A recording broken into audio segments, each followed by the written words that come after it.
mos koordinimi diplomatik. Nuk guxojnë diplomatët tonë të jenë pjesë e forumeve ndërkombëtare pa u koordinuar edhe në këtë aspekt me aleatin kryesor që janë SBA-t. Edhe kjo nuk ndodh. Ka vetë mjaftueshmëri të këtyre përfaqësuesve të politik. Tjetër, retorikat e brendshme që këta i zhvillojnë e ka cënuar shumë besueshmëri ndërkombëtare. Retorikat prej se kanë ardhur deri në ditët e sotme, me ato qëndrimet anti-amerikane, me ato qëndrimet sovraniste të kësaj zonës presidente që iku.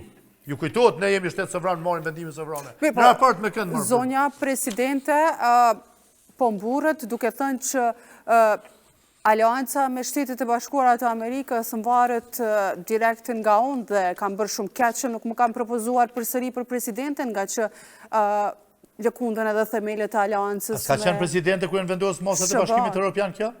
A ka qenë presidente? Ka qenë presidente. Kjo ka fjalën e fundit. A si ishte kjo presidente kur u ndërpret dialogu strategjik me Kosovën?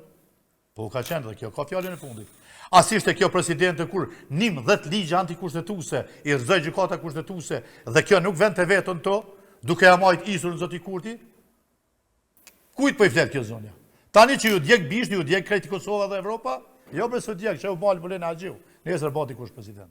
Ka vdek Ibrahim Rugova, është Hashimi Thaçi në burg, edhe s'është shu Kosova, pra vazhdon.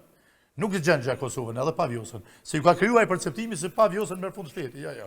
Kosova ka me funksionu me ose pa gjithë ka qenë sot. Pse, zoti Kurti, sipas jush nuk e propozoi përsëri Vjosa Osmanin? Rrezikshmëria kjo që Vjosa është më e Këta janë shumë niveli ulët edhe i cekt i filozofurit apo të parit gjëra në distancë. Dhe ai sa i duhej për ta përligjur Kurtin në botën politike, ndërkombëtare, e mbajti. Si e mbajti? Unë kam bërë deklaratën, a ka qenë viti 22 apo 23, nuk e di, sakt, por kam bërë deklaratën në televizion Shqipëri, se Kurti është listën non grata në Shqipëri, në Amerikë. Dhe kjo ishte e vërtet.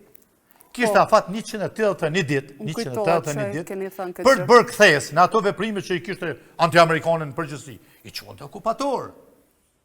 Do më thonë, heqen e Serbisë dhe kthimin e këtyre, edhe ardhin e ndërkombëtarëve quante okupim. Kush e hoqën nga lista?